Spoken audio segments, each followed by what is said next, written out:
ശബരിമലയെ അയോധ്യയാക്കാൻ അനുവദിക്കില്ലെന്ന് മുഖ്യമന്ത്രി പിണറായി വിജയൻ. നിയമം കയ്യിലെടുക്കാൻ ആരെയും അനുവദിക്കില്ല. കോൺഗ്രസിനെ തളർത്താനായി ബിജെപിയെ വളർത്താൻ ആഗ്രഹിക്കുന്നില്ല. സർക്കാർ എന്നും വിശ്വാസികൾക്കൊപ്പമാണെന്നും നിരോധനാജ്ഞ ഇപ്പോൾ പിൻവലിക്കില്ലെന്നും മുഖ്യമന്ത്രി വ്യക്തമാക്കി.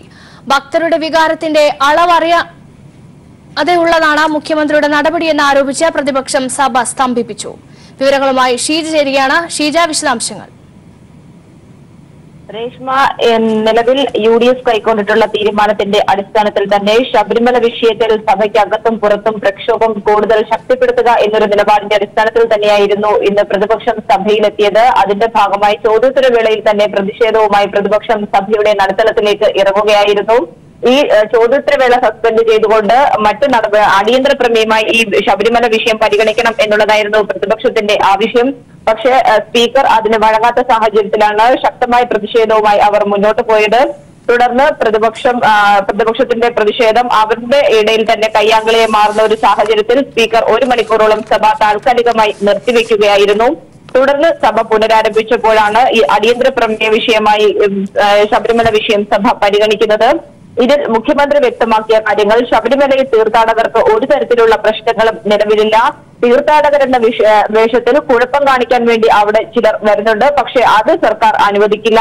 ക്രമസമാധാന നില തകർക്കാൻ ശ്രമിക്കുമ്പോൾ അതിനെതിരെ നിലപാട് എടുക്കാനുള്ള ഒരു അവകാശം അത് സംസ്ഥാന സർക്കാരിനുണ്ട്. അതുകൊണ്ട് തന്നെ സംഘർഷ സാധ്യത നിലവിൽ അവിടെ നിലനിൽക്കുന്നുണ്ട്. ഈ ഒരു പശ്ചാത്തലത്തിൽ നിരോധനാജ്ഞ പിൻവലിക്കില്ല എന്നുള്ള കാര്യം തന്നെയാണ് മുഖ്യമന്ത്രി വ്യക്തമാക്കിയത്. മറ്റൊന്ന്, കോൺഗ്രസിനും ബിജെപിക്കുമുള്ള വ്യക്തമായ മറുപടി മുഖ്യമന്ത്രി നൽകുകയും ചെയ്തു. കോൺഗ്രസിനെ തളർത്തുക എന്നുള്ളത് തങ്ങളുടെ ലക്ഷ്യമാണ്. പക്ഷെ അതൊരിക്കലും ബിജെപിയെ വളർത്തിക്കൊണ്ടല്ല ആ രീതിയിൽ തങ്ങൾ ലക്ഷ്യപ്പെടുന്നത് എന്നുള്ള കാര്യവും മുഖ്യമന്ത്രി അവർക്ക് മറുപടിയായി നൽകി. ഇതിൽ മുഖ്യമന്ത്രിയുടെ മറുപടിയെ തുടർന്ന് പ്രതിപക്ഷത്തിന്റെ അടിയന്തര പ്രമേയത്തിന് സ്പീക്കർ അവതരണാനുമതി നിഷേധിക്കുകയായിരുന്നു. ശബരിമലയിൽ ബിജെപി മുതലെടുപ്പിന് അതിന് സർക്കാർ കൂട്ടുനിൽക്കുന്നു എന്നായിരുന്നു പ്രതിപക്ഷ നേതാവ് ആരോപിച്ചത്. ഒപ്പം തന്നെ ഈ വിഷയവുമായി ബന്ധപ്പെട്ടുകൊണ്ട് നിരോധനാജ്ഞ പിൻവലിക്കാൻ തയ്യാറാകാത്ത ഒരു സർക്കാരിന്റെ നിലപാട് അതിൽ പ്രതിഷേധിച്ചുകൊണ്ട് അവർ സഭയുടെ നടുത്തളത്തിലേക്ക് വീണ്ടും പ്രതിഷേധവുമായി ഇറങ്ങുകയായിരുന്നു.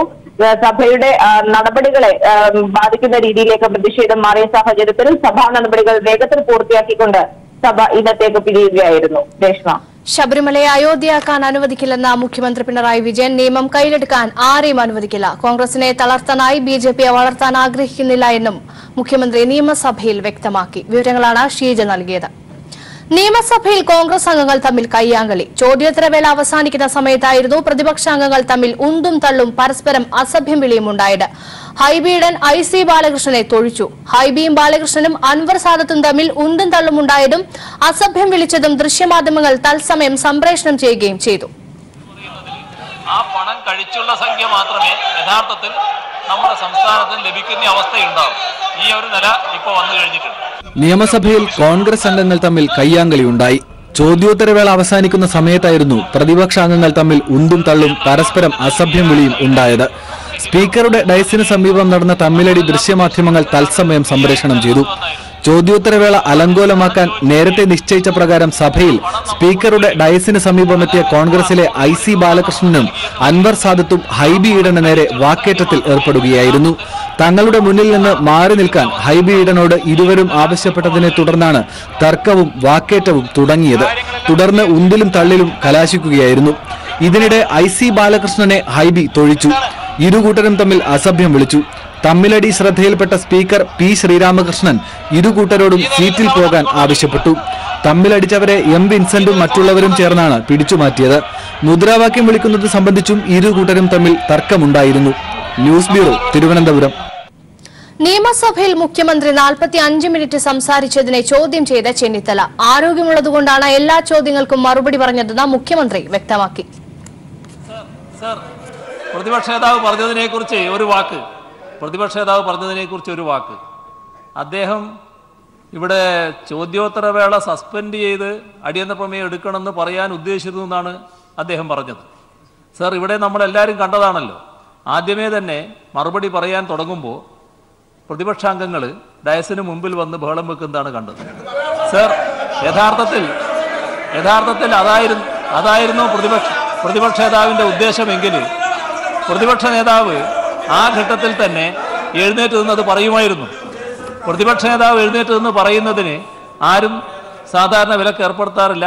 അങ്ങാണെങ്കിൽ കൂടുതൽ സൗമനസ്യമായി അദ്ദേഹത്തെ സംസാരിക്കാൻ അനുവദിക്കാറുമുണ്ട്. അപ്പോൾ ഒരു തടസ്സവും അദ്ദേഹത്തിന് സംസാരിക്കാൻ ഉണ്ടാകുമായിരുന്നില്ല. സർ, മറ്റേ കാര്യം അങ്ങ് തന്നെ പറഞ്ഞു. ആ ചോദ്യങ്ങളെല്ലാം മറുപടി പറയേണ്ടതാണ്. മറുപടി പറയുന്നതിന് എന്തെങ്കിലും ആരോഗ്യപരമായ പ്രശ്നങ്ങളുണ്ടെങ്കിലാണ് ആ കടലാസുകൾ മേശപ്പുറത്ത് വെക്കേണ്ടത്. തൽക്കാലം അതില്ലാത്തത് കൊണ്ട് എല്ലാം ഞാൻ സഭയിലേക്ക് നേരിട്ട് പറഞ്ഞു എന്ന് മാത്രമേ ഉള്ളൂ. ബഹുമാനപ്പെട്ട സ്പീക്കർ സർ, ബഹുമാനായ മുഖ്യമന്ത്രി ഇവിടെ പറഞ്ഞു. സർ, ബഹുമാനപ്പെട്ട മുഖ്യമന്ത്രി ഇവിടെ പറഞ്ഞത് ഞാൻ ആവശ്യപ്പെട്ടില്ല. ഞാൻ 2 തവണ ഞാൻ ഇവിടെ എഴുന്നേറ്റ് നിന്നു ആവശ്യപ്പെടാൻ. അങ്ങ് പറഞ്ഞു മുഖ്യമന്ത്രി സംസാരിക്കുകയാണെന്ന് പറഞ്ഞു. ഞാൻ എഴുന്നേറ്റ് നിന്നാണ് ഇവിടെ. ഞാനിവിടെ എഴുന്നേറ്റ് നിന്ന് സസ്പെൻഡ് ചെയ്യണമെന്ന് ആവശ്യപ്പെടാൻ വേണ്ടി എഴുന്നേറ്റ് നിന്നാണ്. അങ്ങനെക്ക് സമയം തന്നില്ല. പിന്നെ മുഖ്യമന്ത്രിയുടെ ആരോഗ്യം പ്രകടിപ്പിക്കേണ്ട സ്ഥലം നിയമസഭയല്ല എന്നാണ് എനിക്ക് പറയാനുള്ളത്. ഇവിടെ സർ 45 മിനിറ്റ് സർ ചോദ്യോത്തര വേള എത്ര മണിക്കൂറാണ്? 9 മുതൽ 10 വരെയാണ്. 1 മണിക്കൂർ അംഗങ്ങളുടെ അവകാശമാണ് ചോദ്യം ചോദിക്കുക. അംഗങ്ങളുടെ അവകാശത്തെ കവർന്നെടുത്തു. 45 മിനിറ്റ് മുഖ്യമന്ത്രി സംസാരിച്ചു. ഒരു ചോദ്യം ചോദിക്കാനുള്ള അവസരമില്ല. അവസരമില്ലാതിരിക്കുന്നു. സാധാരണഗതിയിൽ സർ ബഹുമാനപ്പെട്ട മുഖ്യമന്ത്രി ചെയ്യേണ്ടിയിരുന്നത് സഭയുടെ ചോദ്യം നീണ്ടുപോവുകയാണെങ്കിൽ അങ്ങ് പറയണമായിരുന്നു മേശപ്പുറത്ത് വെക്കാൻ. അങ്ങ് പറയണമായിരുന്നു മേശപ്പുറത്ത്. പറഞ്ഞില്ല. അങ്ങ് എന്തുകൊണ്ട് പറഞ്ഞില്ല? അങ്ങയുടെ അഭിപ്രായം ഈ സഭയിൽ വരുന്നതിന് മുൻപ് പ്രതിപക്ഷ അംഗങ്ങളെല്ലാം ഇറങ്ങി ഇവിടെ മുന്നിൽ വെല്ലുവിളിറങ്ങി. ഞാൻ ചോദിച്ചില്ലേ? അങ്ങയുടെ അഭിപ്രായം ഇവിടെ വന്നില്ല. അങ്ങേ സംസാരിക്കാൻ അധികത്ത് ഞാനായിരുന്നില്ല, അംഗങ്ങളായിരുന്നു. മുഖ്യമന്ത്രിയുടെ കാര്യമല്ലേ അങ്ങ് പറഞ്ഞത്? ഞാൻ എഴുന്നേറ്റ് ഇവിടെ നിന്നു. അപ്പൊ അങ്ങ് പറഞ്ഞു മുഖ്യമന്ത്രി സംസാരിക്കാണെന്ന് പറഞ്ഞു. പിന്നെ ഞാൻ എപ്പോ ചോദിക്കണം? പ്രധാനപ്പെട്ട ഒരു ചോദ്യം എന്താണ് സാർ ഇത്? Is this the way to conduct the house? ഇങ്ങനെയാണോ ഹൗസ് കണ്ടക്ട് ചെയ്യേണ്ടത്? 1 മണിക്കൂർ നേരത്തിൽ സർ, ഈ ചോദ്യത്തിന്റെ ഉപചോദ്യങ്ങൾ തടസ്സപ്പെടുത്താനാണ് അദ്ദേഹത്തിന്റെ ഉദ്ദേശം. ഈ ചോദ്യവുമായി ബന്ധപ്പെട്ടുള്ള ഉപചോദ്യങ്ങളും കൂടുതൽ വിവരങ്ങൾ അറിയാനുള്ള അംഗങ്ങളുടെ അവകാശവും തടസ്സപ്പെടുത്താനാണ് അദ്ദേഹം താല്പര്യപ്പെടുന്നത്. അതങ്ങ് മനസ്സിലാക്കണം. ബി.ജെ.പി. നേതാവ് കെ സുരേന്ദ്രനെതിരെ വീണ്ടും കേസ്. വിമാനത്താവളത്തിൽ ഉപരോധം നടത്തുകയും തൃപ്തി ദേശായി ഉൾപ്പെട്ട സംഘത്തെ തടഞ്ഞതിനുമാണ് നെടുമ്പാശ്ശേരി പോലീസ് കേസെടുത്തത്. ജാമ്യം ലഭിക്കാവുന്ന വകുപ്പുകൾ പ്രകാരമാണ് കേസെടുത്തിരിക്കുന്നത്. സുരേന്ദ്രനെ കൂടാതെ തിരിച്ചറിഞ്ഞ 18 പേർക്കെതിരെയും എഫ്ഐആർ രജിസ്റ്റർ ചെയ്തിട്ടുണ്ട്. ഇക്കഴിഞ്ഞ 16-നാണ് ശബരിമല ദർശനത്തിനായി കൊച്ചിയിലെത്തിയ തൃപ്തി ദേശായിയെ വിമാനത്താവളത്തിൽ വെച്ച് ബി.ജെ.പി. RSS സംഘം തടഞ്ഞത്. ഇവർക്ക് നേതൃത്വം നൽകിയവരിൽ പ്രധാനിയായിരുന്നു കെ സുരേന്ദ്രൻ. നിയന്ത്രിത മേഖലയായ വിമാനത്താവള പരിസരത്ത് പ്രതിഷേധം നടത്തിയ കണ്ടാലറിയാവുന്ന 200 പേർക്കെതിരെ പോലീസ് നേരത്തെ കേസെടുത്തിരുന്നു. ചിത്തിര ആട്ടവിശേഷ സമയത്ത് സന്നിധാനത്ത് പേരക്കുട്ടിയുടെ ചോറൂണിനായി എത്തിയ തൃശൂർ സ്വദേശിനിയെ വധിക്കാൻ ഗൂഢാലോചന നടത്തിയെന്ന കേസിൽ തിരുവനന്തപുരം പൂജപ്പുര സെൻട്രൽ ജയിലിൽ റിമാൻഡിൽ കഴിയുന്ന ബി.ജെ.പി. സംസ്ഥാന സെക്രട്ടറി കെ സുരേന്ദ്രന്റെ ജാമ്യാപേക്ഷ വിധി പറയാനായി പത്തനംതിട്ട ജില്ലാ കോടതി വെള്ളിയാഴ്ചത്തേക്ക് മാറ്റി. കെ സുരേന്ദ്രന് വേണ്ടി ഹൈക്കോടതിയിലെ മുതിർന്ന അഭിഭാഷകനായ അഡ്വക്കേറ്റ് രാംകുമാറാണ് ഹാജരായത്. കേസിൽ 13-ാം പ്രതിയായ സുരേന്ദ്രന്റെ ജാമ്യാപേക്ഷ റാന്നി കോടതി നേരത്തെ തള്ളിയിരുന്നു. സ്ത്രീയെ ആക്രമിച്ച കേസിൽ വധശ്രമത്തോട് അനുബന്ധിച്ചുള്ള ഗൂഢാലോചനയായതിനാൽ ജാമ്യം അനുവദിക്കാനാകില്ല എന്ന് കോടതി വ്യക്തമാക്കിയിരുന്നു. വധശിക്ഷ നിയമപരമെന്ന സുപ്രീം കോടതി. ഭൂരിപക്ഷ വിധിയിലൂടെയാണ് വധശിക്ഷ നിയമപരമാക്കിയത്. 3-അംഗ ബെഞ്ചിൽ 2 പേരും അനുകൂല നിലപാടെടുത്തു. ജസ്റ്റിസ് കുര്യൻ ജോസഫ് മാത്രമാണ് വിയോജിച്ചത്. വധശിക്ഷയുമായി ബന്ധപ്പെട്ട പുനഃപരിശോധനാ ഹർജി പരിഗണിച്ചാണ് 3-അംഗ ബെഞ്ചിന്റെ ഭൂരിപക്ഷ വിധിയുണ്ടായിരിക്കുന്നത്. ജസ്റ്റിസുമാരായ കുര്യൻ ജോസഫ്, ദീപക് ഗുപ്ത, ഹേമന്ത് ഗുപ്ത എന്നിവർ ഉൾപ്പെട്ട ബെഞ്ചിൽ മുതിർന്ന അംഗമായ കുര്യൻ ജോസഫ് IPC 302 വിയോജിപ്പ് രേഖപ്പെടുത്തി. നിയമപുസ്തകത്തിൽ നിന്ന് വധശിക്ഷ പുനഃപരിശോധിക്കണമെന്ന് ജസ്റ്റിസ് കുര്യൻ ജോസഫ് പറഞ്ഞു. വധശിക്ഷ ഇന്ത്യൻ ശിക്ഷാ നിയമത്തിൽ നിന്നും ഒഴിവാക്കേണ്ടതുണ്ടോ എന്ന് പരിശോധിക്കാൻ സമയമായെന്നും കുര്യൻ ജോസഫ് തന്റെ വിധിന്യായത്തിൽ പറഞ്ഞു. വധശിക്ഷ നൽകിയിട്ടും സമൂഹത്തിൽ കുറ്റകൃത്യങ്ങൾ കുറയുന്നില്ലെന്നും പല കേസുകളിലും ജനവികാരം കണക്കിലെടുത്ത് വധശിക്ഷ വിധിക്കുന്നുണ്ടെന്നും വിയോജന വിധിയിൽ ജസ്റ്റിസ് കുര്യൻ ജോസഫ് ചൂണ്ടിക്കാട്ടി. വധശിക്ഷ ആധുനിക കാലത്തിന്റെ ശിക്ഷാവിധികളിൽ ഉൾപ്പെടാൻ പാടില്ലെന്ന നിലപാടാണ് കുര്യൻ ജോസഫ് എടുത്തത്. ഇന്ത്യൻ നിയമവ്യവസ്ഥ നൽകുന്ന പരമാവധി ഉയർന്ന ശിക്ഷയാണ് വധശിക്ഷ. മറ്റ് 2 ജസ്റ്റിസുമാരുടെ വിധിയിലൂടെ ഇത് ഭൂരിപക്ഷ വിധിയായി മാറി. ചാനുലാൽ വർമ്മ എന്ന വ്യക്തിയെ വധശിക്ഷയ്ക്ക് വിധിച്ച കേസാണ് കോടതി പുനഃപരിശോധിച്ചത്. ചാനുലാൽ വർമ്മ 2011 3 പേരെ കൊലപ്പെടുത്തിയിരുന്നു എന്നതാണ് കേസ്. പുനഃപരിശോധനയിലൂടെ പ്രതിയുടെ വധശിക്ഷ ജീവപര്യന്തമായി കുറച്ചിട്ടുണ്ട്.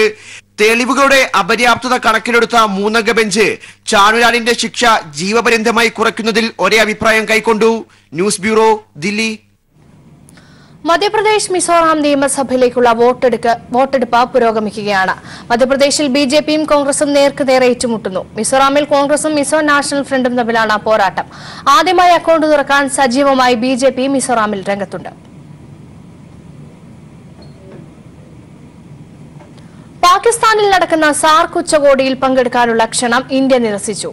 പ്രധാനമന്ത്രി നരേന്ദ്രമോദിയെ ഔദ്യോഗികമായി ക്ഷണിക്കുമെന്ന പാകിസ്ഥാന്റെ പ്രസ്താവനയ്ക്ക് പിന്നാലെയാണ് ഇന്ത്യ നിലപാട് വ്യക്തമാക്കിയിരിക്കുന്നത്.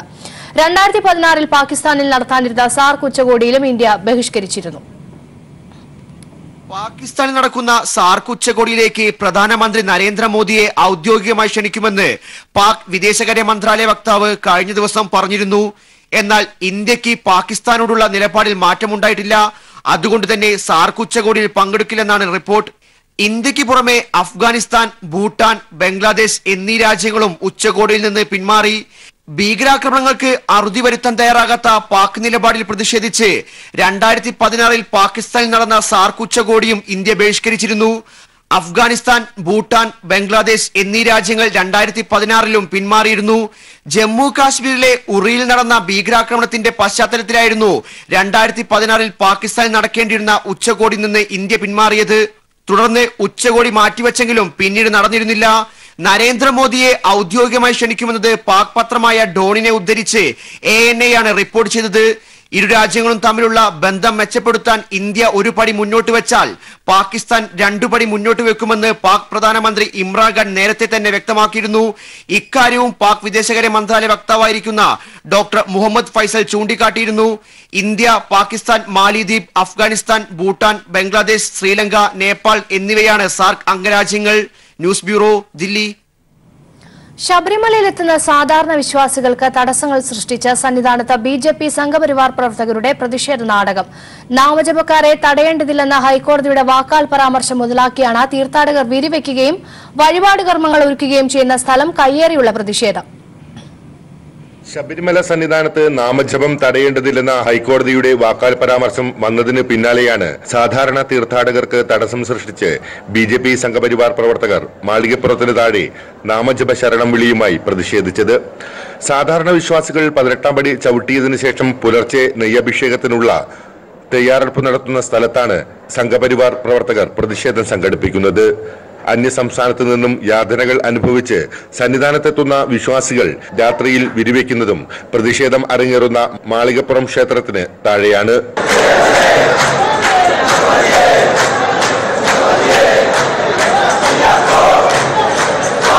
യുവതീ പ്രവേശനത്തിന് സർക്കാർ ശ്രമിക്കുന്നുവെന്ന് ആരോപിച്ചായിരുന്നു സന്നിധാനത്ത് സംഘപരിവാർ പ്രവർത്തകർ പ്രതിഷേധം തുടങ്ങിവെച്ചത്. എന്നാൽ പ്രതിഷേധം യുവതീ പ്രവേശന വിഷയമല്ല, സർക്കാർ വിരുദ്ധ പ്രതിഷേധമാണെന്ന് BJP അധ്യക്ഷൻ ശ്രീധരൻപിള്ള പ്രഖ്യാപിക്കുകയും ചെയ്തു. എന്നിട്ടും സന്നിധാനത്ത് ഇപ്പോൾ പ്രതിഷേധം എന്താവശ്യം ഉന്നയിച്ചാണ് സംഘടിപ്പിക്കുന്നത് എന്ന് പ്രതിഷേധിക്കുന്നവർക്കും അറിയില്ല. ക്യാമറമാൻ ബിച്ചു പൂവച്ചിലിനൊപ്പം ലെസ്ലി ജോൺ, സന്നിധാനം. ശബരിമല ദർശനത്തിന് ഭക്തജന തിരക്ക് വർദ്ധിച്ചതോടെ കാനനപാതയിലൂടെയുള്ള 50 കിലോമീറ്ററിലധികം കാൽനടയായി സഞ്ചരിച്ചാണ് ഭക്തർ സന്നിധാനത്ത് എത്തുന്നത്. ഇവർക്ക് വേണ്ട സുരക്ഷയും മറ്റ് സംവിധാനങ്ങളും ഒരുക്കുന്നത് വനം വകുപ്പാണ്. എരുമേലിയിൽ നിന്നും പമ്പ വരെ കാനനപാതയാണ് ഒരു വിഭാഗം അയ്യപ്പ ഭക്തർ സ്വീകരിക്കുന്നത്. അയ്യപ്പന്റെ ഐതിഹ്യവുമായി ബന്ധപ്പെട്ടാണ് ഇങ്ങനെ അവർ യാത്ര ചെയ്ത് സന്നിധാനത്തേക്ക് എത്തിക്കൊണ്ടിരിക്കുന്നത്. ഓരോ വർഷവും ഇവിടെ എത്തുന്നവർക്ക് വിരിവയ്ക്കാനോ അതോടൊപ്പം തന്നെ പ്രാഥമിക കാര്യങ്ങൾ നിർവഹിക്കുന്നതിനും മറ്റും താൽക്കാലിക സംവിധാനങ്ങളാണ് ഏർപ്പെടുത്തിയിരുന്നതെങ്കിൽ ഇത്തവണ വനം വകുപ്പ് സ്ഥിരമായ ഒരു സംവിധാനത്തിലേക്ക് പോവുകയാണ്. എന്താണ് ഇപ്പോൾ ഇവിടെ വനം വകുപ്പ് ചെയ്യാനായിട്ട് ഉദ്ദേശിക്കുന്നത്? ഈ വർഷം കാനനപാത ഞങ്ങൾ എല്ലാ വർഷത്തെ പോലെ ഞങ്ങൾ ഇവർക്ക് ബാത്റൂം മറ്റേ കുളി സൗകര്യങ്ങളും എല്ലാം ഒരുക്കാനുള്ള സംവിധാനത്തിലാണ് ഞങ്ങളിപ്പം നിൽക്കുന്നത്. അതായത് ഒരു ഡിസംബർ 10 മുമ്പായി ഞങ്ങൾ ഈ സംഭവം എല്ലാം ഇവിടെ കറക്റ്റ് ചെയ്യും. ഇതിവിടെ വരുന്ന അയ്യപ്പ ഭക്തർ എത്രത്തോളം അയ്യപ്പ ഭക്തർ ഇത് ഉപയോഗിക്കാനായിട്ടുണ്ടാവും ഓരോ വർഷവും? അയ്യപ്പ ഭക്തർ വളരെ കൂടുതൽ ആൾക്കാർ ഉപയോഗിക്കാറുണ്ട്. ഇവിടെ എല്ലാം ഈ താവളം എല്ലാം നിറഞ്ഞ് അയ്യപ്പന്മാർ തിങ്ങിപ്പാർക്കുന്ന അവർക്കിപ്പം നമ്മുടെ ഈ താവളം വേസ്റ്റ് ആകാതെ അതായത് മാലിന്യവിമുക്തമാക്കാൻ വേണ്ടി വനം വകുപ്പിൻ്റെ വളരെ സഹകരണത്തോടെ അവർ റേഞ്ചേഴ്സിലെ ഞങ്ങളുടെ DD ഇപ്പോൾ FD എല്ലാവരും കൂടി വളരെ ആലോചിച്ചെടുത്ത തീരുമാനം ഏറ്റവും വൃത്തിയായിട്ട് ഈ താവളം നമുക്ക് കാണണം, അത് കിട്ടണമെന്നുള്ളൊരു അഭിപ്രായത്തിൽ ഒരു നല്ലൊരു ഫണ്ട് ഞങ്ങൾക്ക് തരികയും അത് ഞങ്ങളെ കൊണ്ട് അത് ചെയ്യിപ്പിക്കുകയും എല്ലാം ചെയ്ത് വളരെ ഭംഗിയായിട്ട് ഈ മാലിന്യ വിമുക്തമാക്കുക എന്നുള്ളതാണ്. അവർക്ക് വേണ്ടുന്ന സഹായങ്ങളും സഹകരണങ്ങളും ഞങ്ങൾ EDC എന്നുള്ള നിലയിൽ ചെയ്തു കൊടുക്കുന്നു. ഇതിപ്പോൾ നമ്മൾ ചെയ്തതിന് ശേഷം ഇപ്പം മകരവിളക്ക് സീസൺ കഴിയുമ്പോഴത്തേക്ക് വന്യമൃഗങ്ങളുടെ മറ്റു ശല്യം നഷ്ടപ്പെട്ട് നശിച്ചു പോകാനുള്ള സാധ്യതയുണ്ട്. ആ സാധ്യത മുന്നിൽ കണ്ടുകൊണ്ടാണ് വളരെ ബലവത്തായിട്ട് നല്ല കോൺക്രീറ്റ് ചെയ്ത് ആ സ്ലാബുകൾ വനത്തിന് ദോഷമില്ലാത്ത രീതിയിൽ മൂടി ഇട്ട് സൂക്ഷിക്കാനാണ് ഞങ്ങളുടെ ഡിപ്പാർട്ട്മെന്റിന്റെ തീരുമാനം. അത് ഇനി ഇത് നഷ്ടപ്പെട്ടു പോകുകയല്ല, ആ രീതിയിൽ മുന്നോട്ട് കൊണ്ടുപോകാനാണ്. എത്ര പേർക്ക് ഇത് ഉപയോഗിക്കാൻ കഴിയും? ഇതിപ്പോൾ ഇവിടെ തന്നെ ഒരു 80% ആൾക്കാർ ഇത് തന്നെയാണ് ഉപയോഗിക്കുന്നത്. ടോയ്ലറ്റ് ബ്ലോക്കുകളാണ് ഉപയോഗിക്കുന്നത്. ഇപ്പം നേരത്തെ ഇവിടെ എല്ലാം എന്ന് പറഞ്ഞാൽ നമുക്ക് നടക്കാൻ പറ്റാത്ത രീതിയിൽ മാലിന്യമായിരുന്നു. ഇപ്പോഴത് മാറിയിട്ട് ആൾക്കാരെല്ലാം ഇപ്പം ടോയ്ലറ്റ് ബ്ലോക്ക് ഇവിടെ 5 ബ്ലോക്കുകളുണ്ട്. 5 ബ്ലോക്കും വളരെ ഭംഗിയായിട്ടും വൃത്തിയായിട്ടും നല്ല സുരക്ഷിതമായിട്ട് അവർ വന്ന് ഉപയോഗിച്ച് ഞങ്ങളോട് സഹകരിക്കുന്നുണ്ട്. വളരെ വൃത്തിയായ രീതിയിൽ അയ്യപ്പ ഭക്തർക്ക് സന്നിധാനത്തെത്താനും അതോടൊപ്പം തന്നെ ദർശനം നടത്തി ഇത് നിലനിർത്തുന്നതിനും ഈ ഒരു കാനന ഭംഗി നിലനിർത്തിക്കൊണ്ട് തന്നെ അയ്യപ്പ ഭക്തന്മാർക്ക് ശബരിമലയിൽ എത്തിച്ചേരുന്നതിന് വേണ്ടിയിട്ടുള്ള ക്രമീകരണങ്ങളാണ് വനം വകുപ്പ് ഇപ്പോൾ നടത്തിക്കൊണ്ടിരിക്കുന്നത്. ശബരിമല സേഫ് സോൺ പദ്ധതി 9ാം വർഷത്തിലേക്ക് തീർത്ഥാടകർക്ക് സുരക്ഷിത യാത്ര ഒരുക്കുന്നതാണ് സേഫ് സോൺ പദ്ധതി. GPS സംവിധാനവും ക്യാമറകളും ഘടിപ്പിച്ച മോട്ടോർ വാഹന വകുപ്പിന്റെ 20 സ്ക്വാഡുകളാണ് സേഫ് സോണിൽ ഉൾപ്പെട്ട 400 കിലോമീറ്റർ പാതയിൽ പെട്രോളിംഗ് നടത്തുന്നത്. തീർത്ഥാടന പാതയിൽ റോന്തു ചുറ്റൽ, ബ്രേക്ക് ഡൌൺ, അപകടങ്ങൾ ഉണ്ടാകുമ്പോൾ അടിയന്തര സഹായം, ഗതാഗത തടസ്സം ഇല്ലാതെ സുഗമമായ യാത്ര ഉറപ്പാക്കൽ തുടങ്ങിയവയാണ് സേഫ് സോൺ പദ്ധതിയുടെ ലക്ഷ്യം. ഇലവുങ്കൽ, എരുമേലി, കുട്ടിക്കാനം എന്നിവിടങ്ങളിലാണ് കൺട്രോളിംഗ് സ്റ്റേഷനുകൾ. ശബരിമല പാതയിൽ വാഹനാപകട നിരക്ക് കുറഞ്ഞതായി സേഫ് സോൺ പദ്ധതിയുടെ സ്പെഷ്യൽ ഓഫീസറായ PD സുനിൽ ബാബു വ്യക്തമാക്കി. 2010 മുതലുള്ള കാലയളവിൽ ഏറ്റവും കൂടുതൽ വാഹനങ്ങൾ ഇവിടെ എത്തിച്ചേർന്ന വർഷം കഴിഞ്ഞ വർഷത്തെ ആയിരുന്നു. ആ സമയം നമ്മൾ 11,081 വാഹനങ്ങൾ റിപ്പയർ ചെയ്ത് ബ്ലോക്ക് ഒഴിവാക്കി. ചെറുതും വലുതുമായി 400 കിലോമീറ്ററിൽ വാഹനങ്ങൾ തമ്മിൽ ഉരഞ്ഞു വരെയുള്ള ചെറിയ അപകടങ്ങൾ ഉൾപ്പെടെ 248 എണ്ണമാണ് ഉണ്ടായത്. ആ 248 അപകടങ്ങളിൽ 230 പേർക്ക് ചെറുതും വലുതുമായ പരിക്കുകൾ സംഭവിച്ചിരുന്നു. അവരെ നമ്മൾ ഈ ഗോൾഡൻ അവറിൽ തന്നെ കോട്ടയം മെഡിക്കൽ കോളേജ് ഉൾപ്പെടെയുള്ള ഹോസ്പിറ്റലിൽ എത്തിക്കുകയും മരണത്തിൽ നിന്ന് രക്ഷിക്കുകയും ചെയ്തു. സുരക്ഷിത യാത്ര സംബന്ധിച്ച് 6 ഭാഷകളിൽ തയ്യാറാക്കിയ ലഘുലേഖകളും തീർത്ഥാടകർക്ക് നൽകുന്നുണ്ട്. 35-ലധികം വാഹന നിർമ്മാതാക്കളുടെ സഹകരണവും 150 മെക്കാനിക്കുകളുടെ സേവനവും മോട്ടോർ വാഹന വകുപ്പിന് ലഭിച്ചിട്ടുണ്ട്. 60 റിക്കവറി വാഹനങ്ങളും ക്രെയിനുകളും ആംബുലൻസുകളും സേവന ശ്രേണിയിലുണ്ട്. ഏഷ്യയിലെ തന്നെ ഏറ്റവും വലിയ റോഡ് സുരക്ഷാ പദ്ധതികളിൽ ഒന്നാണ് ശബരിമല സേഫ് സോൺ. ചുരുങ്ങിയ കാലയളവിനുള്ളിൽ നിരവധി തീർത്ഥാടകരാണ് ശബരിമലയിലേക്ക് എത്തി മടങ്ങുന്നത്. ഇവർക്ക് സുഗമമായ സഞ്ചാരപാതയൊരുക്കുകയാണ് സേഫ് സോണിന്റെ ലക്ഷ്യം. ഇലവുങ്കിൽ നിന്നും ക്യാമറമാൻ സംജിത് ആർപ്പുക്കരയോടൊപ്പം TP പ്രശാന്ത്. ദേശീയ ബാലാവകാശ കമ്മീഷൻ അംഗം RG ആനന്ദ് സന്നിധാനത്തെത്തി. പമ്പയിൽ സിറ്റിംഗ് നടത്തിയ ശേഷമാണ് കമ്മീഷൻ സന്നിധാനത്തെത്തിയത്. ശബരിമലയിൽ കുട്ടികൾക്ക് നേരെ അതിക്രമം നടന്നിട്ടില്ലെന്ന് ശബരിമല തന്ത്രിയും മേൽശാന്തിയും അറിയിച്ചതായി കമ്മീഷൻ അംഗം പറഞ്ഞു. There are lot of misleadings are there. In particular, I want to highlight that I met various stakeholders, including the administrative officer, as well as Melshanti, as well as everybody, every stakeholder, everybody. Take as an individual human being, everyone is good. But as a core committee, say for example, core committee, we need justice. Say for example, the children need justice. It will be ensured that child is free to come to Sabrimala. There is no restriction. Sabarimala ഡ്യൂട്ടിയിലുള്ള SP Yathish ചന്ദ്രയെ ഭീഷണിപ്പെടുത്തിയതിന് BJP സംസ്ഥാന general secretary Shobha സുരേന്ദ്രനെതിരെ കേസ്. Kannur SP office മാർച്ചിനിടെയാണ് ശോഭ സുരേന്ദ്രൻ ഭീഷണി പ്രസംഗം നടത്തിയത്. കുവൈറ്റിൽ ഗോഡൌണിലെ സ്റ്റോക്ക് റാക്ക് തകർന്നു വീണ മലയാളി മരണപ്പെട്ടു. കുവൈറ്റിലെ സാൽബി ഏരിയയിലെ സ്വകാര്യ സ്ഥാപനത്തിലെ ജീവനക്കാരൻ ആലപ്പുഴ തകഴി സ്വദേശി ജയപ്രകാശിനാണ് മരിച്ചത്. ജോലിക്കിടെ ജയപ്രകാശ് നിന്ന ഭാഗത്തേക്ക് സമീപത്തെ കൂറ്റൻ റാക്ക് തകർന്നു വീഴുകയായിരുന്നു. സ്റ്റോറിലെ റാക്ക് തകർന്നു വീണതിനു ശേഷം കാണാതായ ജയപ്രകാശിനു വേണ്ടിയുള്ള തിരച്ചിൽ തുടരുകയായിരുന്നു. 14 മണിക്കൂറോളം നീണ്ട തിരച്ചിലിനൊടുവിലാണ് മൃതദേഹം പുറത്തെടുക്കാൻ സാധിച്ചത്. 6 ലിറ്റർ വാറ്റ് ചാരായവും 150 ലിറ്റർ കോടയും വാറ്റുപകരണങ്ങളുമായി കട്ടപ്പനയിൽ 3 പേർ പിടിയിലായി. ഇരട്ടിയാർ സ്വദേശികളായ പ്രതീഷ്, സാജു, അനീഷ് എന്നിവരാണ് അറസ്റ്റിലായത്. പരിശോധനയിലാണ് പ്രതീഷ്, സാജു, അനീഷ് എന്നിവർ പിടിയിലായത്. ഇരട്ടയാർ പടിയറയിൽ കുഞ്ഞുമോന്റെ വീട്ടിലായിരുന്നു ഏറെ നാളായി ചാരായം വാറ്റ് തുടർന്നിരുന്നത്.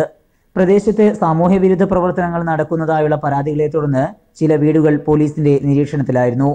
സംശയം തോന്നിയതോടെ രാത്രി 8 മണിക്ക് നടത്തിയ പരിശോധനയിലാണ് 6 ലിറ്റർ വാറ്റുചാരായവും 150 ലിറ്റർ കോടയും വാറ്റ് ഉപകരണങ്ങളും പിടിച്ചെടുത്തത്. വീട്ടുടമ കുഞ്ഞുമോൻ ഒളിവിലാണ്.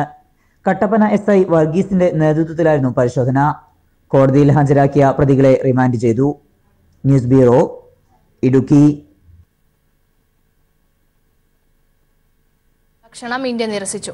പ്രധാനമന്ത്രി നരേന്ദ്രമോദിയെ ഔദ്യോഗികമായി ക്ഷണിക്കുന്നുവെന്ന പാകിസ്ഥാന്റെ പ്രസ്താവനയ്ക്ക് പിന്നാലെയാണ് ഇന്ത്യ നിലപാട് വ്യക്തമാക്കിയിരിക്കുന്നത്. 2016 പാകിസ്ഥാനിൽ നടത്താനിരുന്ന സാർക്ക് ഉച്ചകോടിയിലും ഇന്ത്യ പങ്കെടുത്തിരുന്നില്ല.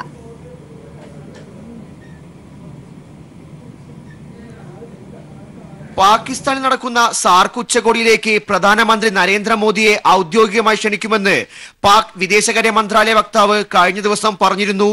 എന്നാൽ ഇന്ത്യക്ക് പാകിസ്ഥാനോടുള്ള നിലപാടിൽ മാറ്റമുണ്ടായിട്ടില്ല. അതുകൊണ്ട് തന്നെ സാർക്ക് ഉച്ചകോടിയിൽ പങ്കെടുക്കില്ലെന്നാണ് റിപ്പോർട്ട്. ഇന്ത്യക്ക് പുറമെ അഫ്ഗാനിസ്ഥാൻ, ഭൂട്ടാൻ, ബംഗ്ലാദേശ് എന്നീ രാജ്യങ്ങളും ഉച്ചകോടിയിൽ നിന്ന് പിന്മാറി. ഭീകരാക്രമണങ്ങൾക്ക് അറുതി വരുത്താൻ തയ്യാറാകാത്ത പാക് നിലപാടിൽ പ്രതിഷേധിച്ച് 2016 പാകിസ്ഥാനിൽ നടന്ന സാർക്ക് ഉച്ചകോടിയും ഇന്ത്യ ബഹിഷ്കരിച്ചിരുന്നു. അഫ്ഗാനിസ്ഥാൻ, ഭൂട്ടാൻ, ബംഗ്ലാദേശ് എന്നീ രാജ്യങ്ങൾ 2016 പിന്മാറിയിരുന്നു. ജമ്മു കാശ്മീരിലെ ഉറിയിൽ നടന്ന ഭീകരാക്രമണത്തിന്റെ പശ്ചാത്തലത്തിലായിരുന്നു 2016 പാകിസ്ഥാനിൽ നടക്കേണ്ടിയിരുന്ന ഉച്ചകോടിയിൽ നിന്ന് ഇന്ത്യ പിന്മാറിയത്. തുടർന്ന് ഉച്ചകോടി മാറ്റിവെച്ചെങ്കിലും പിന്നീട് നടന്നിരുന്നില്ല. നരേന്ദ്രമോദിയെ ഔദ്യോഗികമായി ക്ഷണിക്കുമെന്നത് പാക് പത്രമായ ഡോണിനെ ഉദ്ധരിച്ച് ANI ആണ് റിപ്പോർട്ട് ചെയ്തത്. ഇരു രാജ്യങ്ങളും തമ്മിലുള്ള ബന്ധം മെച്ചപ്പെടുത്താൻ ഇന്ത്യ ഒരു പടി മുന്നോട്ട് വെച്ചാൽ പാകിസ്ഥാൻ 2 പടി മുന്നോട്ട് വെക്കുമെന്ന് പാക് പ്രധാനമന്ത്രി ഇമ്രാൻഖാൻ നേരത്തെ തന്നെ വ്യക്തമാക്കിയിരുന്നു. ഇക്കാര്യവും പാക് വിദേശകാര്യ മന്ത്രാലയ വക്താവായിരിക്കുന്ന ഡോക്ടർ മുഹമ്മദ് ഫൈസൽ ചൂണ്ടിക്കാട്ടിയിരുന്നു. ഇന്ത്യ, പാകിസ്ഥാൻ, മാലിദ്വീപ്, അഫ്ഗാനിസ്ഥാൻ, ഭൂട്ടാൻ, ബംഗ്ലാദേശ്, ശ്രീലങ്ക, നേപ്പാൾ എന്നിവയാണ് സാർക്ക് അംഗരാജ്യങ്ങൾ. News bureau, Delhi. വയനാട് വൈത്തിരി പഞ്ചായത്തിലെ വിവിധ പ്രദേശങ്ങളിൽ കാട്ടാന ശല്യം രൂക്ഷമാവുകയാണ്. ജനവാസ മേഖലയിൽ ഇറങ്ങുന്ന കാട്ടാനകൾ പ്രദേശവാസികളെ ഭീതിയിലാഴ്ത്തുകയാണ്. വലിയ കൃഷിനാശമാണ് ആനക്കൂട്ടങ്ങൾ ഉണ്ടാക്കിയിരിക്കുന്നത്. വൈത്തിരി പഞ്ചായത്തിലെ ഒലിവുമല, ലക്കിടി, ചുണ്ടേൽ, അമ്മാറ എന്നിവിടങ്ങളിലാണ് കാട്ടാന ശല്യം രൂക്ഷമായി തുടരുന്നത്. രാത്രിയാവുന്നതോടെ ജനവാസ മേഖലകൾ കാട്ടാന ഭീതിയിലാണ്. കൃഷിയിടത്തിലിറങ്ങുന്ന വന്യമൃഗങ്ങൾ നിരവധി സ്ഥലത്തെ കാർഷിക വിളകൾ നശിപ്പിച്ചു കഴിഞ്ഞു. ലക്ഷങ്ങളുടെ നഷ്ടമാണ് കർഷകർക്കുണ്ടാവുന്നത്. വീടുകളുടെ അടുത്തുവരെ ദിനവും കാട്ടാനകൾ എത്തുന്നു. നിരവധി തവണ നാട്ടുകാർ ഇതു സംബന്ധിച്ച് പരാതികൾ നൽകിയിട്ടുണ്ട്. വനാതിർത്തിയിൽ വൈദ്യുതി വേലിയും ട്രെഞ്ചും ഉൾപ്പെടെയുള്ള പ്രതിരോധ സംവിധാനങ്ങൾ ഒരുക്കണമെന്നാണ് നാട്ടുകാർ ആവശ്യപ്പെടുന്നത്. News bureau, Wayanad.